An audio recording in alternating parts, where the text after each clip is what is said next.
Eu quero, nesse momento, apresentar o nosso pregador da noite. É o reverendo Fábio. O reverendo Fábio é da Igreja Presbiteriana de Sobradinho. E ele gentilmente aceitou o nosso convite para ser aqui o nosso palestrante. Então o reverendo Fábio vai falar agora. Amanhã também nós temos o culto às 9 horas. Ele vai também pregar. E à noite, dando encerramento ao nosso aniversário, às festividades de aniversário, ele também estará aqui conosco para trazer a palavra do Senhor. Está com ele a sua esposa e filhos, de filho, é só um. E ele vai fazer as apresentações, né? E também aqui um jovem lá da igreja também de Sobradinho, é isso, né? Lá de Sobradinho. E ele vai apresentar também. Reverendo, fique à vontade, Deus abençoe. Boa noite, meus queridos irmãos. Que a graça do nosso bom Deus, seu amor, sua presença seja conosco. Eu gostaria de agradecer sinceramente o convite do reverendo Baltazar, bem como do seu digno conselho, de pregar numa data, num ensejo tão importante como é o aniversário de uma igreja, 47 anos, abençoados por Deus. Não obstante as lutas, as adversidades, os reveses normais de um organismo vivo como é a igreja, ela tem sido vitoriosa, porque é o que a palavra de Deus diz, que a porta do Hades, da morte, não prevalecerão contra a igreja. E essa igreja marcha, porque Deus tem sido gracioso para com ela. Eu não conhecia a igreja do Gama, só de nome, de influência. É uma igreja certamente de referencial aqui na nossa região. Fico feliz de conhecer os irmãos, principalmente nessa ocasião. Então, meus agradecimentos, reverendo. Eu venho com a minha esposa, Gislene. Nós somos casados há quase 16 anos. Fica de pé, amor, por favor. E o Johan, que tem 4 anos de idade, é o meu pequeno. E também com o Davidson, membro da minha igreja, esse jovem. E o Felipe, que tem vindo aqui já há uns 3 meses, né, Felipe? Fica de pé, pessoal, te conhecer. Ele mudou-se para cá, mas a gente está tentando levá-lo de volta para Sobradinho. Quero convencê-lo. Irmãos, vamos ler Apocalipse, capítulo 2, do verso 1 ao verso 7. A temática é uma igreja cheia de alegria, servindo a Deus, mas por causa das lutas, das adversidades, ela pode perder a sua alegria se não focar no Senhor. E o Senhor apresenta o remédio para recuperarmos o fervor espiritual. Vamos ler então esse texto, Apocalipse capítulo 2, do verso 1 ao 7. Quero convidá-los a lermos de pé.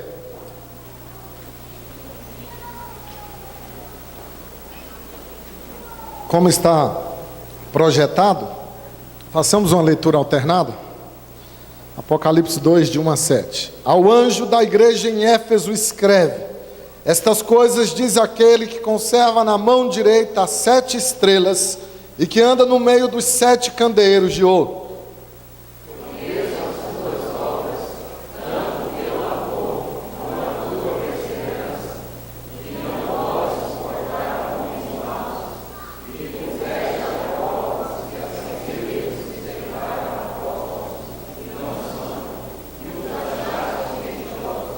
E tens perseverança, e suportaste provas por causa do meu nome, e não te deixaste esmorecer.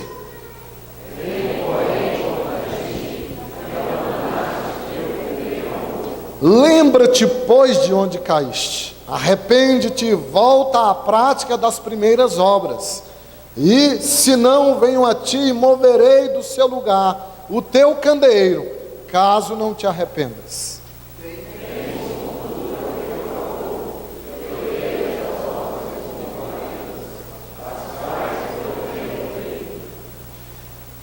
Quem tem ouvidos, ouça o que o Espírito diz às igrejas. Ao vencedor, dar-lhe-ei que se alimente da árvore da vida que se encontra no paraíso de Deus. Leamos juntos o verso 4, irmãos.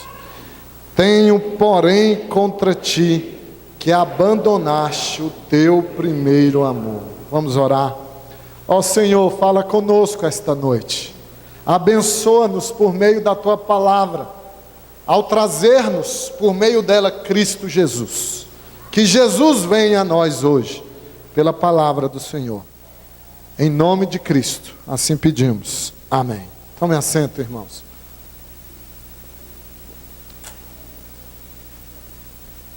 A história de um grande missionário escocês, filho de pastor, chamado Eric Liddell, é uma história muito comovente. Ele, além de missionário, foi um grande atleta, inclusive deixando de participar, de correr, num domingo. Ele era o favorito à medalha de ouro, mas deixou de competir por se tratar de ser um domingo, o dia do Senhor. Mas Eric Liddell e sua esposa trabalharam por 50 anos na China. 50 anos, irmãos. Lá ele foi preso, pegou febre tifoide e um tumor no cérebro. Depois de 50 anos como missionário, e já jubilado, ele e a esposa retornam para casa. No navio, retornando, eles imaginavam: como será a recepção da igreja? São 50 anos. 50 anos dedicados ao Senhor. A igreja deve estar toda lá no porto nos esperando. E essa foi a expectativa durante toda a viagem. Antes do navio chegar ao porto, realmente lá no porto, havia bandeirolas, banda, fanfarra, uma grande festa. Eles ficaram animados. De longe viam a festa. Mas quando o navio chegou e atracou ao porto e eles desceram, tudo estava no chão, os papéis, os balões, ninguém mais estava. A igreja não estava. Um político havia passado por lá, e essa foi a razão da festa. E eles foram para casa tristes, uma casa já carcomida pelo tempo, velha, empoeirada. Entraram na casa. Liddell estava muito desapontado. Ele olhou para sua esposa e disse: olha, eu vou andar, andar e andar. E você ore ao seu Deus e pergunte para Ele se é isso que Ele tem para nos dar depois de 50 anos de ministério, quando retornamos à casa. E ele foi e andou, andou e andou. Chegou em casa, a esposa lavando as louças, a pia. Ele olhou para a esposa com desdém e perguntou: e aí, você falou com o seu Deus? Ela não se virou para ele e respondeu: sim, falei. E o que ele te respondeu? Ele disse que nós ainda não chegamos em casa. Ainda não chegamos em casa. Meus irmãos, será que as suas dificuldades têm fenecido o seu amor e o seu fervor espiritual por Cristo? É disso que trata a carta à igreja de Éfeso. Essa igreja, ela teve uma história maravilhosa. Uma igreja ortodoxa, uma igreja operosa, laboriosa, mas que passou pelo declínio e pela morte. Uma igreja que perdeu o seu fervor espiritual, sua alegria em Cristo ao longo da sua jornada. Vejamos o quanto essa igreja, irmãos, ela foi abençoada pelo Senhor. A igreja de Éfeso teve um passado glorioso.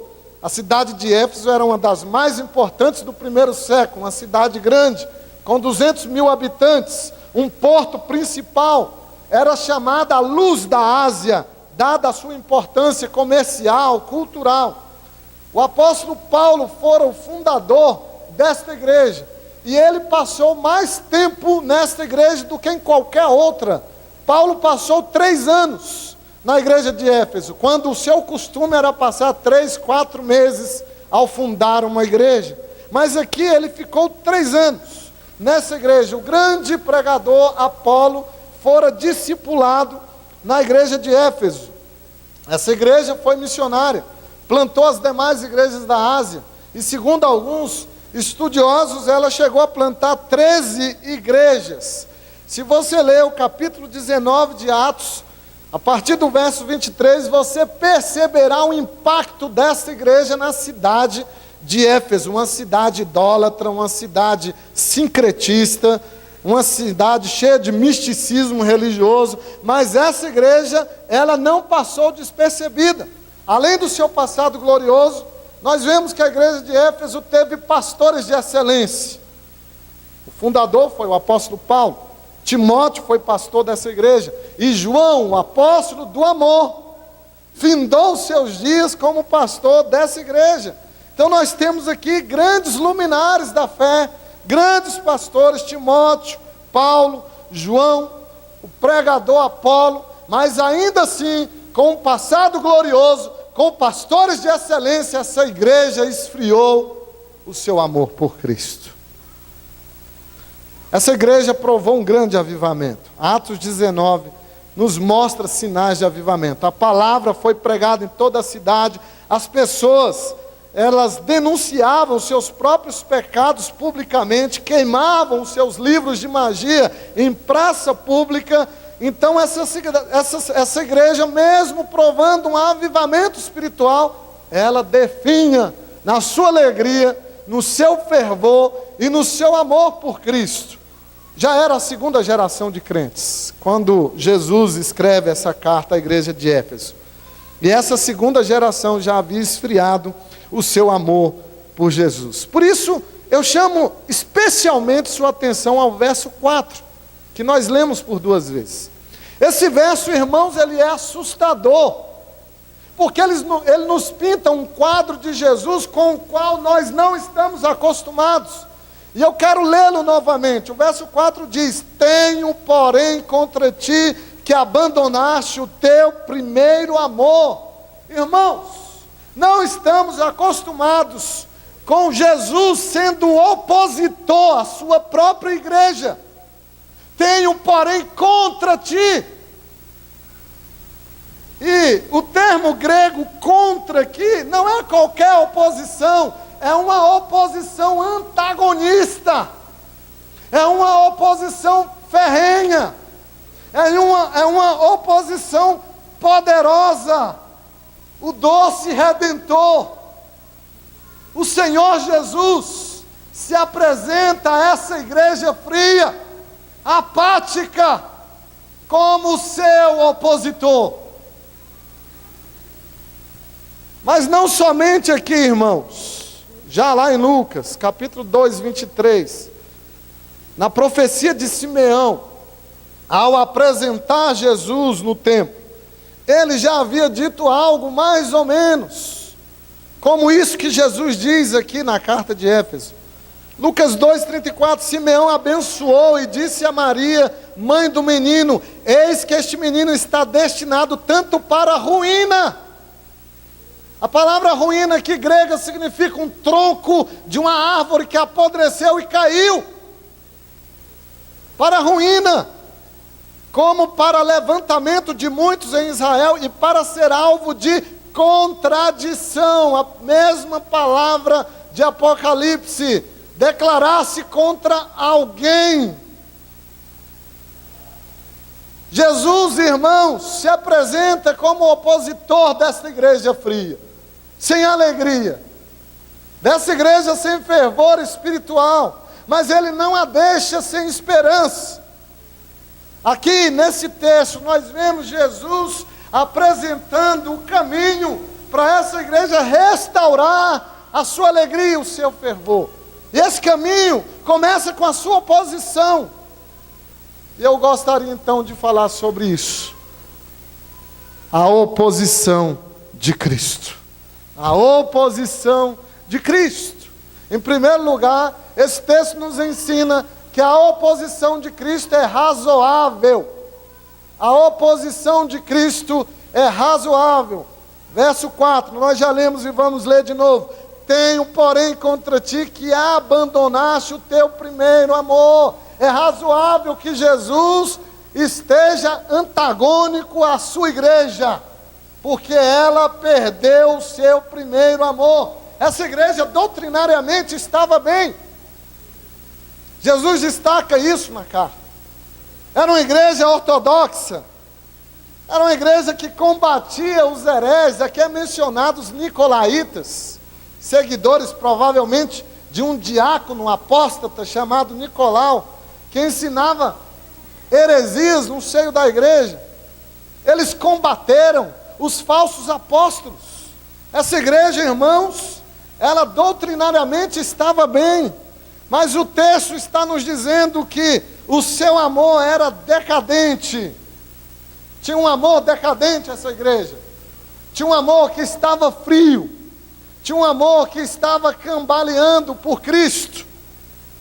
Então Jesus apresenta a sua oposição de maneira razoável, porque ela perdera o seu primeiro amor. Quando Pedro, meus irmãos, negou a Jesus, quando Pedro virou as costas para Jesus e depois ele se reencontrou, eu prefiro assim mesmo. Bom, obrigado. Pedro virou as costas para Cristo e depois se reencontraram. A pergunta que Jesus faz para Pedro, na sua restauração, é a pergunta que deve ressoar nas nossas consciências e nos nossos corações. Tu me amas? Tu me amas? Meus irmãos, porque para Deus não conta só o que eu faço, mas por que eu faço e como eu faço, tem a ver com a nossa motivação, com o nosso interesse. Então, Éfeso era uma igreja aparentemente irrepreensível, que trabalha, suporta a perseguição, rejeita as heresias, prega, realiza grandes eventos, proclama o Evangelho, mas faltou algo muito importante, faltou o amor. Ela se dedicou tanto, irmãos, a resistir os hereges, os falsos apóstolos, que ela já não amava mais. E lá no capítulo 20 de Atos, quando Paulo está se despedindo dos presbíteros da igreja de Éfeso, ele falou que os lobos entrariam no rebanho, que eles deveriam cuidar do rebanho, e eles atenderam essa admoestação de Paulo, mas eles foram tão resistentes, irmãos, tão duros ao combater a heresia, que eles esqueceram de amar. Eles tinham muitas atividades, mas tinham pouca intimidade com Cristo. Uma igreja que estava bocejando a face de Cristo. E a adoração é beijar a Cristo, é beijar o seu rosto.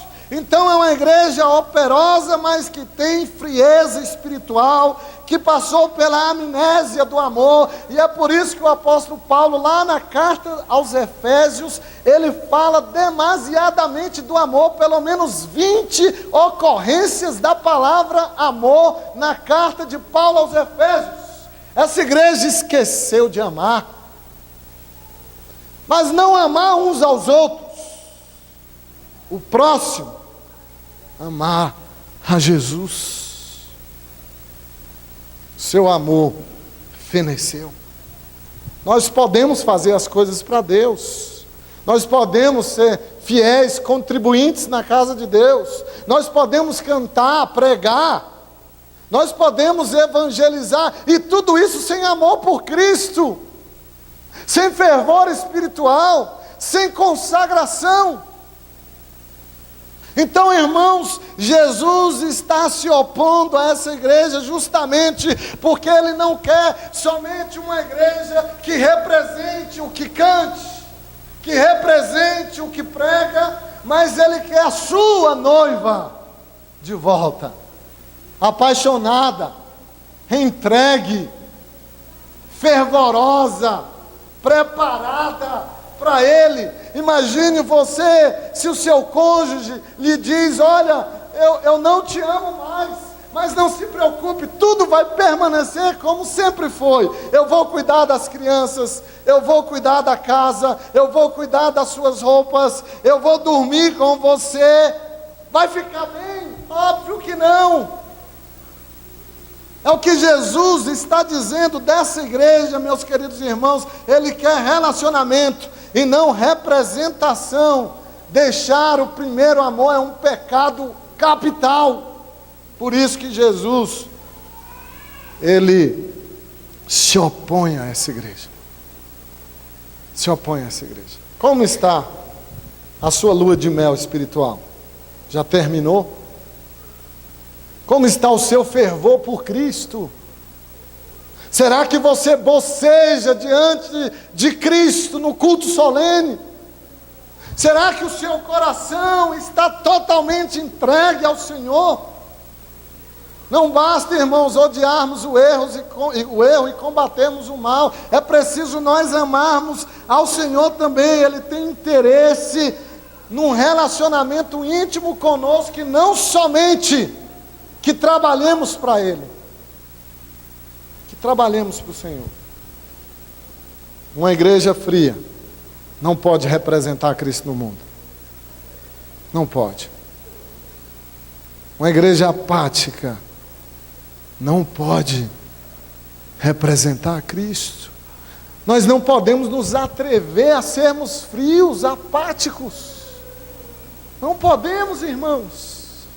Não podemos nos atrever de prestar um culto ao Senhor sem fervor espiritual. Clamemos a Ele que coloque fogo nos nossos corações, sorriso no nosso rosto, lágrima nos nossos olhos, alegria profunda, apesar das circunstâncias.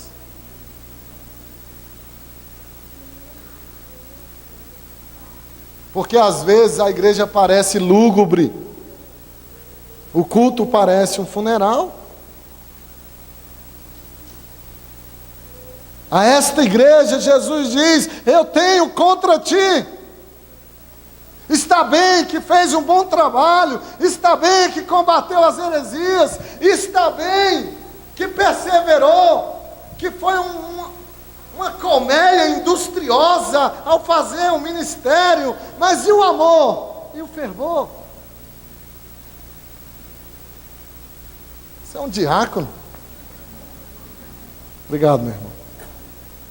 Eu ouvi a história de um pastor que pastoreia no interior. Uma igreja muito simples, muito humilde, presbiteriana. E ele disse que a maioria dos membros mora na rua da igreja. Mora na rua da igreja. E do lado, vizinho, eu não sei o que acontece, se aqui é igual, mas o vizinho nunca vai para o culto. Nas nossas igrejas, não sei o que é isso. E um vizinho era ateu. E o pastor fez-se amigo dele. Todos os domingos, todas as quartas-feiras, antes do culto, passou, batia a porta e dizia: vamos para o culto. Ele: não vou, não acredito. Um dia, pegou fogo a igrejinha. À noite, cidade sem bombeiro, todo mundo da rua correu para ajudar. Os membros, o pastor, todos pegando água em casa para apagar o fogo que começou na parte do fundo da igreja. E lá na agonia da noite, do calor, do incêndio, quando o pastor olha para o seu lado, está o ateu com um balde d'água. Aí o pastor parou, falou assim: peraí, eu não estou te entendendo. Passei a vida te convidando para vir no culto. No dia que a igreja pega fogo, você entra aqui, rapaz. E ele olhou para o pastor e disse: eu nunca vi essa igreja pegar fogo antes. Nunca vi. Irmãos, eu acho que falta isso em nós. Fervor espiritual. É razoável a oposição de Cristo, porque faltou nessa igreja amor por Ele, afeição por Jesus. Em segundo lugar, o texto nos diz que a oposição de Cristo é remediável. Não somente razoável, mas ela é remediável. Verso 5: lembra-te, pois, de onde caíste, arrepende-te e volta à prática das primeiras obras. O verbo é imperativo, lembra-te. Jesus está dando uma ordem que deve ser obedecida imediatamente. Essa igreja deveria arrepender-se de ser fria, de ser indiferente, arrepender-se de ter o seu amor fenecido por Jesus. E o remédio Jesus apresenta para essa igreja, o arrependimento.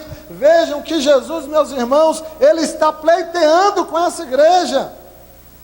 De braços abertos, Jesus prescreve os passos que essa igreja deve dar, e todos nós, para voltarmos à lua de mel espiritual com Cristo, à alegria, ao fervor, ao amor. E quais são os passos que Jesus dá? Primeiro, lembrar, diz ele. Verso 5, lembra-te, pois, de onde caíste. Eles deveriam lembrar, já era a segunda geração de crente, eles deveriam lembrar dos seus pais e dos seus avós, que foram fervorosos, que foram evangelistas. Atos 19 e 20 diz que a primeira geração de crentes da igreja de Éfeso proclamavam e difundiam a palavra do Senhor amplamente na cidade de Éfeso, e Jesus está dizendo: vocês têm que se lembrar disso, do que foram os avós, os pais de vocês. E é isso que nós presbiterianos temos que fazer, a propósito do mês de aniversário da nossa igreja. Essa conversa que presbiteriano não ora, isso é caricatura de presbiterianismo. Calvino orava 4 horas por dia, acordava 4 da manhã e orava até 8. Lutero, a mesma coisa. Que presbiteriano não evangeliza, é caricatura. Os grandes missionários da história foram calvinistas, foram presbiterianos. A nossa igreja até 1910 foi a maior igreja do nosso país. Temos que nos lembrar disso, irmãos, do legado que deixaram os nossos pais. E se não temos carregado a tocha acesa, a culpa é nossa. Lembrar de onde caíram. Diz o texto aqui: lembra-te, pois, de onde caíste. O verbo caíste está num tempo verbal que indica que houve um tempo transcorreu até que eles caíram no declínio espiritual, na apatia espiritual, porque ninguém fica ateu de repente, ninguém vira um cristão nominal de repente. Houve um tempo transcorrido, era a segunda geração que já estava com a tocha apagando-se, fumegando-se. Eles deveriam, irmãos, se lembrar disso. Você se lembra o quanto você amava Jesus? Você se lembra o quanto você orava? O quanto tinha prazer ao ler a Bíblia? O quanto tinha entusiasmo ao vir ao culto? Você se lembra aquele tempo que você falava de Jesus? Você pode recordar esses momentos? O outro passo que Jesus dá a essa igreja é arrepender. Verso 5, arrepende-te. Mudança de direção, de vontade, de mente. Essa igreja, ela deixou que outros amores suplantassem o seu amor por Cristo. O que é que faz palpitar o seu coração hoje? O que é que se interpõe entre você e Jesus? A questão é que você agora tem um novo primeiro amor. Então Jesus está dizendo a essa igreja que se há alguma coisa, pessoa, que estimule mais você do que a Jesus, você deve arrepender-se. Aí Jesus dá um terceiro passo: voltar. Verso 5, e volta à prática das primeiras obras. Repetir as primeiras atividades espirituais, os meios de graça, oração, leitura da Escritura, congregar, comunhão. Jesus está dizendo a essa igreja que é tempo de voltar-se para Ele mesmo.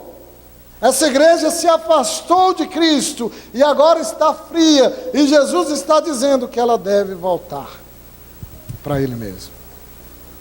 Então, irmãos, a oposição de Cristo, ela é remediável. Ele apresenta o remédio para curar a frieza espiritual dessa igreja. Eu li a história da igreja presbiteriana de Miami. Foi pastoreada pelo digno pastor Harry Reeder. Quando ele chegou a essa igreja, ela havia tido 900 membros outrora, e agora estava apenas com 80 membros. 20 pessoas iam à escola dominical. Não havia jovem nem criança nessa igreja. Quando ele chegou para pastorear, era essa a situação dessa igreja. Uma igreja que antes foi uma tocha acesa, agora o que restava era somente cinzas. 3 pastores anteriores a ele foram exonerados e outros 3 pediram demissão. Quando ele chegou na mesma semana, o presidente do presbitério ligou para ele e disse que ele deveria convencer aqueles poucos membros a venderem o templo, a venderem o terreno, porque era muito caro manter a estrutura daquela igreja com poucas pessoas. Outro pastor anterior ligou para ele, dizendo que aquela igreja tinha a marca de Satanás. O pastor Reeder amou aqueles irmãos, começou a discipulá-los, a pregar com fervor e com zelo a palavra do Senhor. Pegou o hall de membros antigo, 900 membros, ligou para cada um que saiu e pediu perdão em nome da igreja. Pediu perdão. Irmãos, depois de 3 anos no ministério daquela igreja, de 80 pessoas, agora havia uma frequência de 400 pessoas. E aquela igreja, pela graça de Deus, reviveu das fuligens às chamas. Cristo se opõe à sua igreja de maneira remediável. Ele dá à sua igreja os passos para voltar à lua de mel. Mas, em terceiro lugar, nós aprendemos que a oposição de Cristo é razoável, é remediável, e em terceiro lugar, observe bem o texto, ela é perigosa. Perigosa. Verso 5. E se não venho a ti, e moverei do seu lugar o teu candeeiro, caso não te arrependas. Jesus faz uma ameaça a essa igreja. Ele tomará medidas drásticas se essa igreja não se arrepender. Remover o candeeiro, meus irmãos, é remover a existência dessa igreja. Se você observar comigo o capítulo 1, verso 20, nos diz que os 7 candeeiros são as 7 igrejas. Jesus está dizendo: eu vou remover o seu candeeiro, a sua existência. Eu vou apagar a sua luz. É muito sério, irmãos, o que nós estamos lendo aqui. Essa ameaça de Cristo é solene, é perigosa. Uma igreja deixa de ser igreja quando não serve a Deus com paixão e com entusiasmo, com fervor espiritual. Por isso a oposição de Cristo, ela é perigosa. Olha o verbo venho. É um presente, indicando ação contínua, imediata. Jesus não está brincando, ele está dizendo: certamente eu venho, e essa igreja sofrerá uma completa hecatombe. Removerei. Não é uma simples ameaça, apesar do verbo estar no futuro. É algo certo. Caso essa igreja não se arrependa, Jesus irá remover o seu candeeiro. Jesus está dizendo a essa igreja: apaguem as luzes, porque a festa acabou. E Éfeso foi destruída. Provavelmente um maremoto destruiu a cidade, e com a cidade, a igreja. E o que temos hoje da igreja de Éfeso são ruínas para turista visitar. Que lamentável, irmãos. Uma igreja operosa, laboriosa, que viveu um pleno avivamento, agora sobra ruínas dessa igreja, porque o juízo de Deus começa na casa de Deus. Antes de julgar o mundo, o Senhor julga a sua casa. E há igrejas que têm tido o seu candeeiro removidos, igrejas que têm se transformado em museus, em teatros e até em bares na Europa, que vivem um tempo pós-cristão. E um detalhe aqui: o cristianismo nominal, ele pode destruir uma igreja local. Em apenas 2 gerações, este cristianismo nominal, só de palavra, não de vida, destruiu a igreja de Éfeso. Aquele cristianismo que não ama Cristo, que não tem afeto, que não tem fervor espiritual, é perigosíssimo, tal qual as heresias dos nicolaítas. Eu ouvi o pastor Ronaldo Lidori contando uma das suas experiências, são muitas as que ele tem, de uma mulher concomba, lá na África, no coração da África, em Gana. Ela foi até a tribo onde há uma igreja plantada pelo pastor Lidori. E ela foi para aprender a Bíblia, memorizar a Bíblia, para voltar para a sua tribo, a fim de ensinar as pessoas da sua tribo. Ela caminhou 3 semanas, irmãos, no meio da mata, para chegar até onde estava o pastor Ronaldo e receber esse treinamento. E ela ficou alguns dias lá com ele, aprendendo, decorando a Bíblia. E ela voltou para a sua tribo, caminhou mais 3 dias. Quando chegou lá, ela se esqueceu do versículo, voltou mais 3 dias. Quando o pastor Lidório a viu e falou: mas meu irmão, o que aconteceu? Pastor, eu esqueci o versículo que eu tenho que ensinar na minha tribo. E ele disse: mas minha irmã, você caminhou tudo isso por causa de um versículo?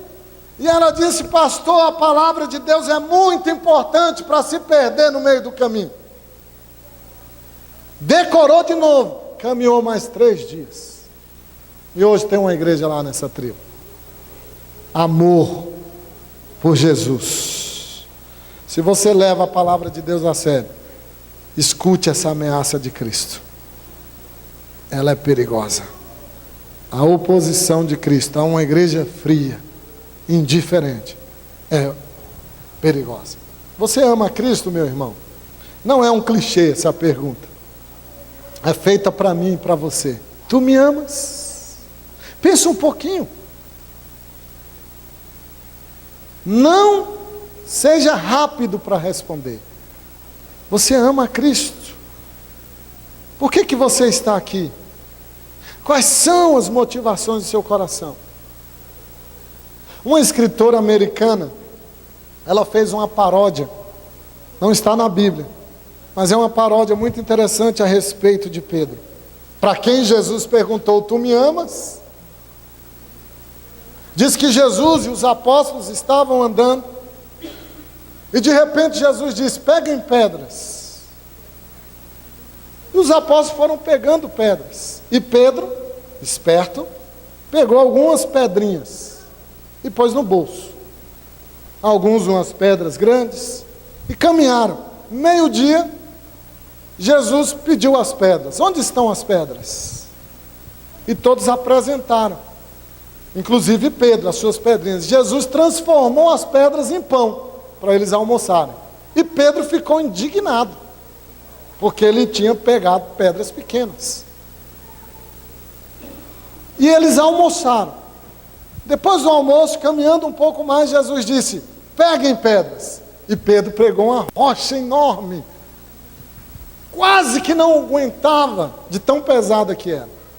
E mais na frente, à margem de um rio, Jesus disse: onde estão as pedras? E Pedro disse: está aqui, Jesus, a minha. E Jesus disse: jogue no rio a pedra. Pedro jogou, mas questionou e falou: espera aí, Jesus, estou entendendo nada. Eu estou com fome até agora. porque o Senhor mandou transformar as pedras em pão da outra vez. Agora o Senhor manda jogar no rio, não estou entendendo nada, Jesus. E aí Jesus olha para Pedro e diz assim: Pedro, você carregou a pedra para mim ou para você? Você canta para Jesus ou para você? Você está aqui para Jesus ou para você? O seu cristianismo é para Jesus ou é para você? O seu amor é de Jesus? A sua afeição é de Jesus? O seu primeiro amor é de Jesus? A sua alegria é por causa de Jesus? É uma pessoa a sua alegria? Ou são circunstâncias favoráveis? Ou é o seu dinheiro? Ou é o seu teto? Ou é a sua saúde? Você, doente, cancerígeno, poderia alegrar-se no Redentor? Meus irmãos, prossiga em servir ao Senhor com alegria. Não caia na rotina espiritual. Renove o seu amor por Cristo. Jesus não quer apenas uma igreja ortodoxa.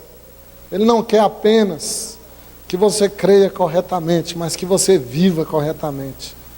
Ele não quer apenas que você combata os hereges, mas que você o ame profundamente. A igreja não é só uma instituição, ela é a esposa de Cristo. Ela tem que devotar amor, ela tem que devotar afeição, ela tem que beijar o rosto do Redentor. Sabe, irmãos, hoje eu vi um vídeo que me encantou, da igreja presbiteriana Sarang, na Coreia do Norte. E talvez você vai me falar, é outra cultura, é outro povo. Não, o Deus é o mesmo, e temos que orar como eles oram. Meus queridos, essa igreja tem mais de 100 mil membros, 120 mil membros. O principal culto dessa igreja é às 6 horas da manhã. Ela tem 4 cultos dominicais. Eles mandam missionários para o mundo inteiro, até para a Groenlândia. E o pastor deu uma entrevista. Por que a sua igreja é assim, pastor? E ele disse: porque a minha igreja ama a Jesus. É por amor. Eles ficam de fora, irmãos, 5 da manhã. Tem um grupo de fora no estacionamento enorme, esperando o grupo que está dentro sair, para eles entrarem. E vem outro grupo. E o domingo todo é assim. E vem outro grupo. Amor a Cristo. Jesus se opõe a uma igreja que não o ama. A sua oposição é razoável. A sua oposição é remediável. A sua oposição é perigosa. Eu oro para que o Senhor produza um avivamento em nossa igreja. Que Ele nos dê grande amor por Ele. Vamos orar? Ó Senhor, ao olhar para Éfeso, para essa segunda geração de crentes, quão identificados ficamos com eles, ó Deus. Quão vergonhosos ficamos ao perceber o quanto devemos te amar mais, o quanto devemos, ó Deus, nos consagrar, nos devotar mais ao Senhor, pelo que te pedimos perdão,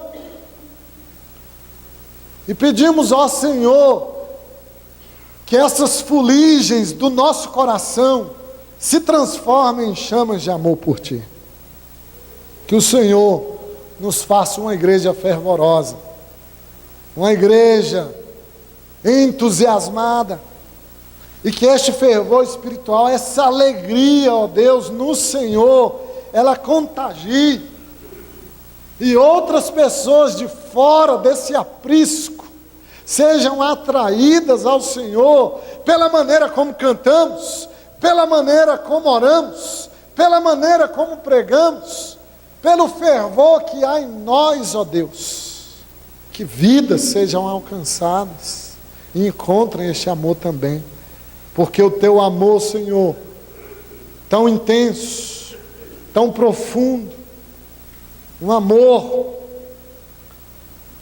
tão incomensurável de ir à cruz. Que grande amor, Senhor, que sublime amor, e que tão pouca correspondência damos a este amor.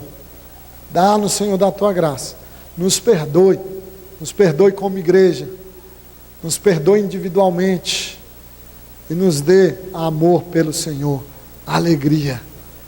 Nós assim pedimos, em nome de Cristo Jesus. Amém e amém. Deus abençoe a você, meu querido irmão, e te dê amor e fogo no coração.